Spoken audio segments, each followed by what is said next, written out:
बड़ी खबर के साथ करेंगे राजनीतिक गलियारे से। इस वक्त की बड़ी खबर आ रही है, जहां सूत्रों के हवाले से यह बड़ी खबर है। राज्यसभा चुनाव को लेकर के एनडीए की बड़ी रणनीति। एनडीए के सभी 24 विधायकों को रेडिशन ब्लू शिफ्ट करने की तैयारी है। सुबह 11:30 बजे रेडिशन ब्लू पहुंचेंगे सभी विधायक। राज्यसभा चुनाव से पहले एनडीए की सक्रियता बढ़ी है, तो विधायकों की एकजुटता बनाए रखने पर फोकस है। इस वक्त की आपको ये बड़ी खबर राजधानी रांची से बता रहे हैं, सियासी गलियारे से ये बड़ी खबर है। राज्यसभा का चुनाव, और ये चुनाव बेहद ही दिलचस्प नजर आ रहा है। और इस वक्त की यही बड़ी खबर है कि राज्यसभा चुनाव को लेकर के एनडीए की ये बड़ी रणनीति है। एनडीए के सभी 24 विधायकों को रेडिशन ब्लू शिफ्ट करने की तैयारी है। देखिए, रणनीति जैसी होती है, जैसी सिचुएशंस होती है, उस हिसाब से हम निर्णय लेते हैं और जैसे निर्णय ऐसा आएगा आपको अवगत करा दिया जाएगा। लेकिन ये सरकार पर हमें भरोसा नहीं है, क्योंकि ये पहले सरकार बहुत कॉन्फिडेंट थी अपने विधायकों पर, लेकिन जब इनके मंत्रियों में से कुछ नाराज बताए जा रहे हैं और नाथवानी जी के कार्यों से प्रेरित होकर वोट देने को तैयार है, तो ये सरकार घबरा गई है। और घबराहट में ये कुछ भी कर सकते हैं। जैसे अभी तक हमारे 300 से ज़्यादा नेताओं और कार्यकर्ताओं पर इन्होंने 6.5 वर्षों में मुकदमे किए हैं। तो अगर आवश्यकता पड़ी तो हम भी अपनी स्ट्रैटेजी बदलेंगे। लेकिन यकीन मानिए, जो एनडीए समर्थित इंडिपेंडेंट कैंडिडेट नाथवानी जी हैं, वो सर्वाधिक वोट लाएंगे, याद रखिएगा मेरे शब्द। और ज्यादा जानकारी के साथ न्यूज 18 संवाददाता संजय सिन्हा हमारे साथ इस पूरी खबर पर लाइव जुड़ चुके हैं। संजय, देखिए, जैसे जैसे चुनाव अब नजदीक आ रहा है, विधायकों को शिफ्ट किया जा रहा है। पहले कांग्रेस की तरफ से विधायकों को शिफ्ट किया गया, अब एनडीए अपने 24 विधायकों को रेडिशन ब्लू में शिफ्ट करिए। क्या एनडीए को भी डर है कि उनके भी विधायक टूट सकते हैं? देखिए, बिल्कुल हम आपको थोड़ी सी रोचकता बढ़ा देते हैं और थोड़ा सा पर्दा हटा देते हैं। सबसे पहले बता दें कि हम इस समय राजधानी के रेडिशन ब्लू होटल में हैं। कोई सूत्रों से जानकारी कंफर्म हो चुकी है कि वास्तव में यहाँ 11:30 बजे, यानी 11 बजे से ही एनडीए के 24 विधायकों का पहुँचना शुरू होगा। 11:30 बजे समय है, शिफ्ट करने की तैयारी है। और जो हमारी जानकारी है सूत्रों के हवाले से, बड़ी जानकारी कि 32 कमरे रेडिशन ब्लू के बुक कराए गए हैं। 2 दिनों तक बुक कराए गए, यानी आज 16 और परसों 17। सुबह से लेकर रात का डिनर, यानी दोपहर का लंच भी शामिल कर लीजिए उसमें, सुबह से लेकर रात तक का डिनर तक का जो है 2 दिनों तक का इंतजाम किया गया। 32 कमरे बुक कराए गए। जाहिर है कि 24 विधायक एनडीए के आएंगे, सभी के अलग कमरा है। 8 कमरे मीटिंग के लिए, यानी बड़े जो अगर आपको नेता हैं, चाहे आपको एनडीए को जो कोऑर्डिनेट करते हैं अलग अलग, चाहे कि आपको जदयू के मान लीजिए, आपको जो यहाँ पर आपको प्रदेश अध्यक्ष हैं, आज सुप्रीमो हैं, नेता प्रतिपक्ष बाबूलाल मरांडी हैं, प्रदेश अध्यक्ष बीजेपी के वो हैं, तमाम ऐसे 8 अलग से कमरे जो हैं वो बुक कराए गए हैं। और ऐसी स्थिति में समझिए कि राजनीति का 2 सेंटर यहाँ पर 18 जून से पहले राजनीति के 2 सेंटर होंगे।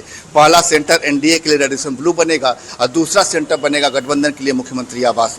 और यहाँ समझिए कि आपको तमाम रणनीति, मतलब एक तरीके से कहते हैं कैसे कोई आइलैंड बना देते हैं, तो पॉलिटिकल आइलैंड भी कह सकते हैं कि जहाँ से आपको कोई भी व्यक्ति जमीन से चलकर नहीं आ सकता है, आपको सीधे लैंड करना पड़ेगा ऊपर से। मतलब कि जब तक आप टॉप लेवल से बात करके पार्टी के लिए ठोक बजा करके गारंटी नहीं देते हैं कि आप पार्टी से यहाँ कोई अहम चीज़ के लिए मुलाकात करनी है, तब तक आप रेडिशन में नहीं आ सकते हैं। तो एक आइलैंड पॉलिटिकल बना आपको रेडिशन ब्लू। अब इंडिया गठबंधन के लिहाज से बात कीजिए तो मुख्यमंत्री आवास पर सभी, यानी महागठबंधन के सभी जो 3 बड़े घटक दल हैं, जेएमएम, कांग्रेस और आरजेडी, और माले के 2 विधायक, 56 विधायकों को वहाँ 2 दिनों तक पूरी तैयारी कर ली गई है। शाम 6 बजे से, यानी आज शाम 6 बजे से रात के डिनर डिप्लोमेसी कर लीजिए, डिनर के लिए कर लीजिए, तमाम चीज़ें वहाँ इंतजाम है। 2 दिनों तक जुटान होगा। विधायकों को, जो मेरी जानकारी है, जो आपको इंडिया गठबंधन के विधायक हैं, उनको आवास पर ही रहने की हिदायत दी गई है कि आप अपने आवास पर ही रहिए, ज़्यादा आपको मूव नहीं करना है। तो समझ जाइए कि वहाँ पर जो है, वहाँ किसी होटल में शिफ्ट नहीं किया गया है। फिलहाल इंडिया गठबंधन के विधायक दिन में अपने आवास पर रहेंगे, शाम 6 बजे से शिफ्ट होंगे मुख्यमंत्री आवास पर। मतलब सभी 56 विधायकों को हिदायत है कि आपको आना है, आपको रहना है। शाम 6 बजे के बाद से मुख्यमंत्री जो उस बैठक में शामिल होंगे, आपको वहीं रहना है, खाना भी रात में वहीं है, फिर वापस अपने घर लौट जाइए, फिर सुबह शाम तक अपने घर में रहिए, शाम 6 बजे से आवास पहुंचे। ये एनडीए की जो शिफ्टिंग है, इसे सिर्फ ये समझा जाए कि रणनीति बनाने के लिए शिफ्टिंग की जा रही है, या इसके पीछे और कोई वजह है?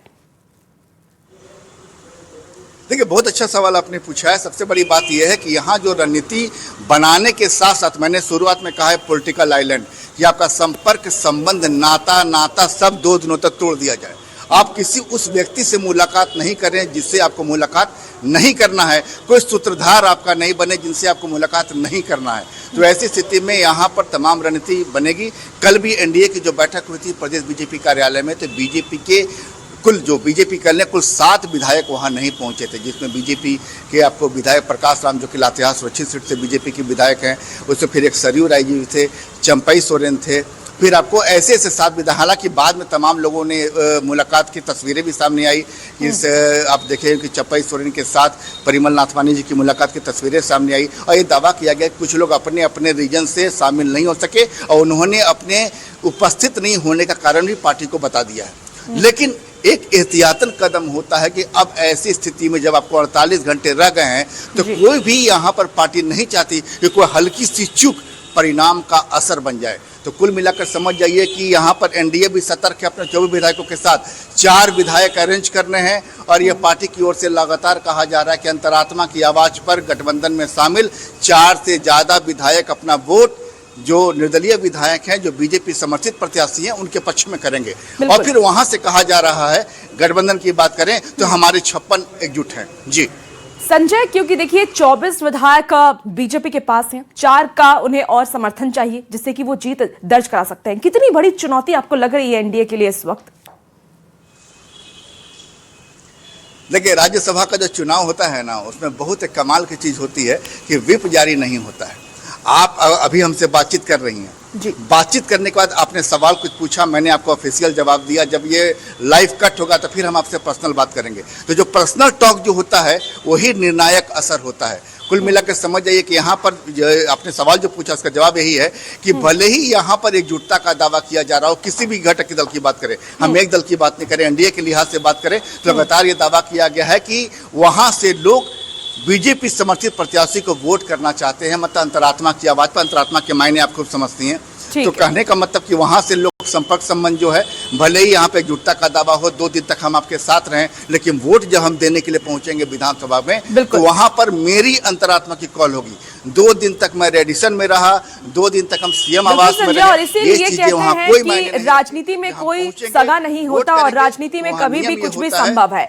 देखना बेहद ही दिलचस्प होगा कि इस चुनाव में किसकी जीत होती है और किसकी हार होती है। बहुत शुक्रिया जानकारी के लिए संजय। तो चलिए खबरों में आगे बढ़ते हैं। राज्यसभा चुनाव से जुड़ी एक और बड़ी खबर आपको बता दें, महागठबंधन की अगर हम बात कर लें तो गठबंधन ने अपने दोनों प्रत्याशी की जीत सुनिश्चित करने के लिए रणनीति तैयारी शुरू कर दी है। मुख्यमंत्री आवास पर आज और कल डिनर पॉलिटिक्स के जरिए गठबंधन के विधायकों के साथ अहम बैठकें होंगी और मंगलवार और बुधवार को आयोजित रात्रि भोज में जेएमएम, कांग्रेस, आरजेडी और माले के विधायक शामिल होंगे। माना जा रहा है कि इन बैठकों में राज्यसभा चुनाव को लेकर के अंतिम रणनीति तैयार की जाएगी। अगले 2 दिनों तक मुख्यमंत्री आवास झारखंड की सियासत का प्रमुख केंद्र बना रहेगा। तो राज्यसभा का देखिए ये रण बेहद ही दिलचस्प नजर आ रहा है क्योंकि एनडीए की तरफ से भी उम्मीदवार की घोषणा हो गई। झारखंड में राज्यसभा की 2 सीटों के लिए 18 जून को मतदान होना है और जाहिर है कि अब 48 घंटे का समय बाकी रह गया है। ऐसे में गठबंधन की बात करें तो जाहिर है कि हर तरह की जो पॉलिटिक्स है जीत के लिए वो सुनिश्चित करने की कोशिश की जा रही है। आज और कल यानी मंगलवार और बुधवार को सीएम आवास पर डिनर पॉलिटिक्स यानी कुल 56 विधायक जो हैं उनको वहाँ एक साथ रखने की तैयारी है। और जाहिर है कि 18 जून को मतदान होना है, तो चूंकि विधायक इधर उधर ज़्यादा मूव ना करें, इसीलिए मुख्यमंत्री आवास को एक तरीके से गठबंधन की राजनीति का केंद्र भी बनाया गया है। हमारे साथ यहाँ पर प्रदेश कांग्रेस के कार्यकारी अध्यक्ष बंधु तिर्की जी, सीधे बात करेंगे। सत्तारूढ़ पार्टी है, गठबंधन की सरकार है और माननीय मुख्यमंत्री जी तो इस तरह का मैंने कि अपने पास बुला करके कभी डिनर वगैरह तो कराते ही रहते हैं। क्योंकि राज्यसभा का चुनाव है, लोगों के साथ में आपका मॉक पोल कैसे होगा इस मॉक पोल से उसको बताया जाएगा, जो आपका वोटिंग कैसे होगा, इन तमाम चीज़ों के बारे में लोगों को बतलाया जाएगा। ये मतलब नहीं है कि विधायकों को सुबह से लेकर शाम तक चाहे जेएमएम के विधायक हों, कांग्रेस के हों या माले के विधायक हों, उनको सुबह से शाम तक एक साथ रखने की तैयारी है। एक बात यह भी है इसके पीछे। नहीं, ऐसी बात है, शाम को है एक तरफ से, इसी में डिनर वगैरह चाय पार्टी चलेगा। और एक्चुअली मॉक पोल के संबंध में लोगों को बताया जाएगा, चूंकि नए कुछ विधायक लोग हैं, बहुत सारी चीज़ों को, चूंकि ये तो बहुत सावधानी पूर्वक इस पर तो वोट करना पड़ता है। 56 विधायक एकजुट हैं आपके? 100%। तो बंधु तिर्की बता रहे हैं कि वास्तव में गठबंधन दोनों सीट जीतने जा रही है, दावा कर रहे हैं। साथ ही बता रहे हैं कि गठबंधन पूरी तरीके से एकजुट है। 56 जो विधायक हैं गठबंधन के, उनकी एकजुटता का दावा किया जा रहा है, लेकिन ये दावा वास्तव में झारखंड विधानसभा में कितना जमीन पर उतर पाता है, यह वास्तव में देखना दिलचस्प होगा। Sanjay Kumar Sinha, news 18, Ranchi. Dinner politics को लेकर के सियासी पारा हाई हो गया है। बीजेपी ने दावा किया है कि गठबंधन में शामिल विधायक भी अंतरात्मा की आवाज पर बीजेपी समर्थन प्रत्याशी को वोट करेंगे, जिस पर कांग्रेस ने हमला बोलते हुए कहा कि गठबंधन के विधायक एकजुट हैं। देखिए, शुरू से ही हमने कहा है कि जो ये गठबंधन है, इनको अपने पे ही भरोसा नहीं है, और इसलिए आज आप देखे होंगे कि सीएम आवास में जो मॉक पोल हो रहा है, इसी का नतीजा है, क्योंकि इनको एक दूसरे पे भरोसा ही नहीं है। और हम लोग देखिए, हम लोग आराम से एनडीए के सभी माननीय विधायक, सभी माननीय सुप्रीमो, सारे लोग बैठ करके आराम से हम लोग चाय नाश्ता किए और घर जा रहे हैं। भाई, हमें तो यही लगता है कि राज्यसभा का चुनाव जो है उसमें व्हिप जारी नहीं होता है। और नाथवानी जी कब जीते थे? 2008 में, 2014 में, दोनों समय जो थी राजद, कांग्रेस और झारखंड मुक्ति मोर्चा की सरकार थी। उनको कॉन्फिडेंस है कि उन्होंने बेहतर काम किया है, तो अच्छा वो वोट लाएंगे। एनडीए समर्थित जो हमारे इंडिपेंडेंट प्रत्याशी हैं, हमें तो उम्मीद है कि 6 जो सरकार से विक्षुब्ध मंत्री चल रहे हैं, जो भले सामने ना दिखाएं, उनका भी वोट हमें प्राप्त होगा। देखिए, हम तो शुरू से कह रहे हैं कि हमारे विधायक, महागठबंधन के विधायक पूरी तरह एकजुट है। गठबंधन के विधायक पूरी तरह मजबूती के साथ एकजुट हैं। जो थैला शाह के पीछे पूरी भारतीय जनता पार्टी नतमस्तक हुई है, तो कहीं न कहीं भारतीय जनता पार्टी के विधायकों के मन में यह तो है कि हम किस मुंह से लेकर के अपने क्षेत्र की जनता के पास जाएंगे।